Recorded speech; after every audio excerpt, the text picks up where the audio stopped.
My name's Irmgard Berry and I'm the artistic advisor for Mary Skeaping's production of Giselle. I started working with her in 1978 and over time she trained me up to be her assistant on Giselle, and then when she died I suddenly found myself in charge of it, and that's something I've been doing since 1984. This production was commissioned by Dame Beryl Gray to celebrate the company's 21st anniversary in 1971, and Mary had worked with David Walker, who has designed both the sets and the costumes since the early 1960s on historical ballets, and so he was the person that she thought of would be the best person to create designs for a Giselle that she wanted to have as close as possible to the essence of the original 1841 ballet. So to go back to 1841, this is the original costume designed for 𝗬𝗧𝗘𝗗𝗘𝗗, who was the original Giselle, and this is her Act 1 costume. And in those times it was a yellow dress, but when Diaghilev brought his ballet russe over to Europe, and it was redesigned by 𝗬𝗦𝗧𝗔𝗘𝗗𝗏, the skirt became blue. And so more or less every Giselle's costume since then has been blue. We have this wonderful lithograph that was done at the time, and this is again 𝗬𝗬𝗃𝗃 in Act 2. And notice it very much resembles the costumes today. They all usually have flowers or some sort of decoration on them and wings.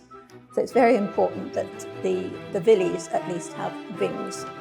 Giselle in this production doesn't, which makes it much easier for the Albrechts to partner them. And this is what David came up with as his design for Giselle in 1971. So this is the only photograph that I have of the Wilis in 1971. This is from the 30th anniversary brochure of the company. And you can see that the dresses are quite short and they're on the knee and they're very flounced, they're very full.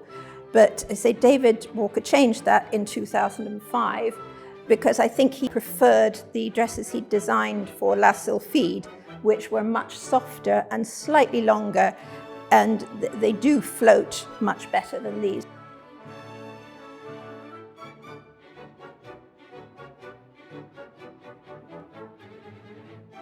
The original legend of the Wilis was put down on paper by Heinrich Heine, who was a great romantic poet and writer, and it was a specific area of Austria that he was talking about, where the young girls who've been betrayed before their wedding day die of broken hearts and they are buried, but then they come out at night to wreak vengeance on men, any man, and it doesn't matter if it's the person who's betrayed them, and they're like sirens. So they attract them and they hypnotize them with their beauty.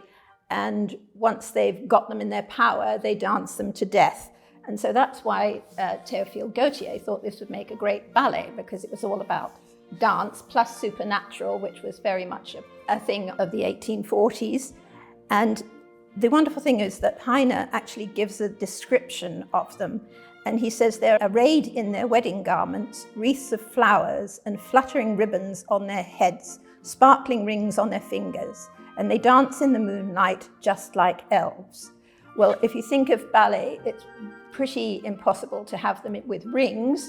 So when David Walker designed these costumes, he came up with the idea, well, we'll have sparkly necklaces and bracelets which won't get in the way of the dancing. So they are arrayed in their wedding jewelry in this production. On to the costumes. We start with Giselle Act 1 costume. This belongs to 𝗬𝗧𝗘𝗃𝗃𝗏, who made her debut last season as Giselle, a new costume specifically made for her. David Walker redesigned them again in 2005, and where originally this braiding was a very dark colour, he actually made it a very softer colour, which looks beautiful on the dancers now.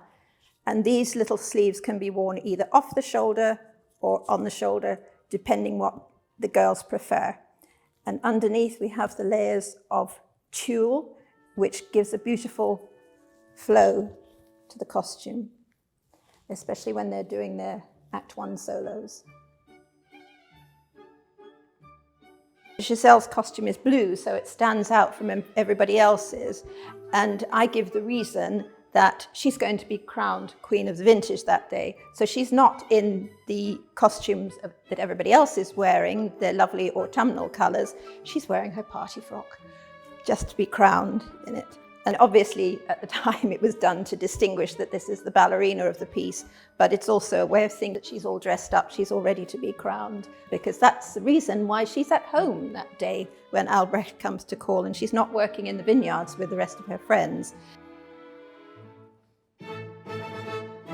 In 1841, they also tried to give a medieval feel to the costumes. And this sort of decoration on this one was very prominent in medieval times. It was wherever they could put decoration. Obviously they would, because that showed that they had the money to have extra fabric. If we open up the back of the costume, you'll see that they have these elasticated loops, and that holds this bodice to the skirt. It also means that if you're switching dances in roles, you can have the skirt from one dancer with the bodice of another one, and it will still fit nicely. And that will actually hold it down while the dancer is moving, so it doesn't come up and feel uncomfortable. And this little blouse is also attached. And because this is 𝗬𝗎's costume specially made for her, it's only got 2 rows of eyelets here for the hooks. A lot of costumes you'll see, especially for corps de ballet, have about 6 rows, depending on who's going to wear the costume, just so that they all fit snugly, because the last thing you want is a costume that's too loose.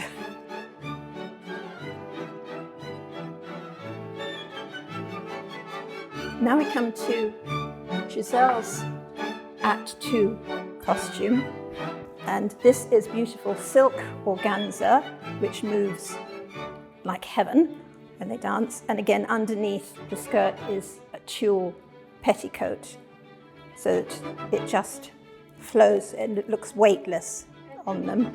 And they have these lovely little sleevelets, which are held onto the arm by this elastic band, which hopefully the audience doesn't actually see.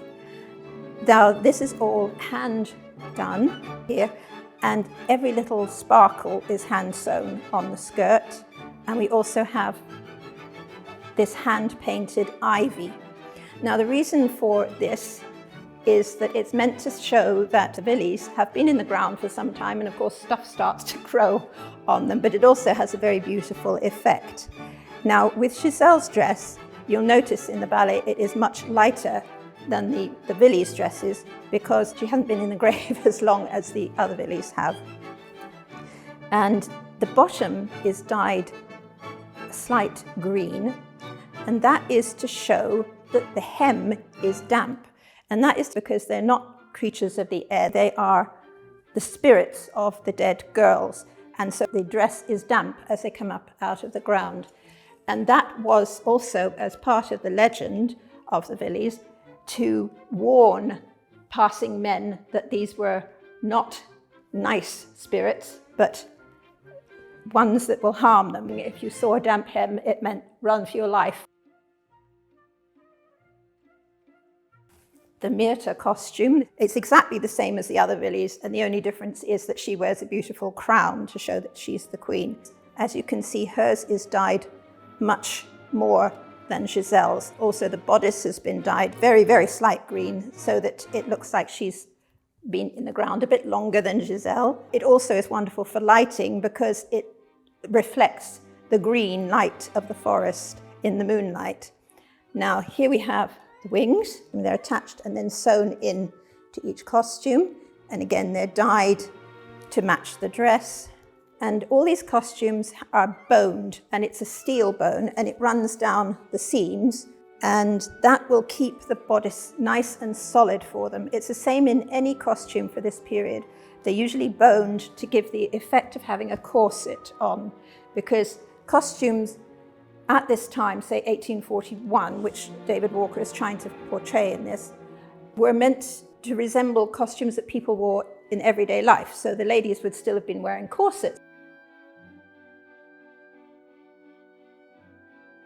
I think it's quite amazing that a production that was created originally in 1953, and although it was slightly altered in 1971, is still in the company's repertoire. It is the oldest full-length ballet in the company's repertoire that's still performed. And I think it's because Mary put so much of herself into the research. Before it was done to have historically informed productions, she was doing it. There's very few things that she didn't investigate. Because she was a trained musician, the score had to be the way Adam wrote it rather than chopped and changed. She restored things, and it just adds to the drama.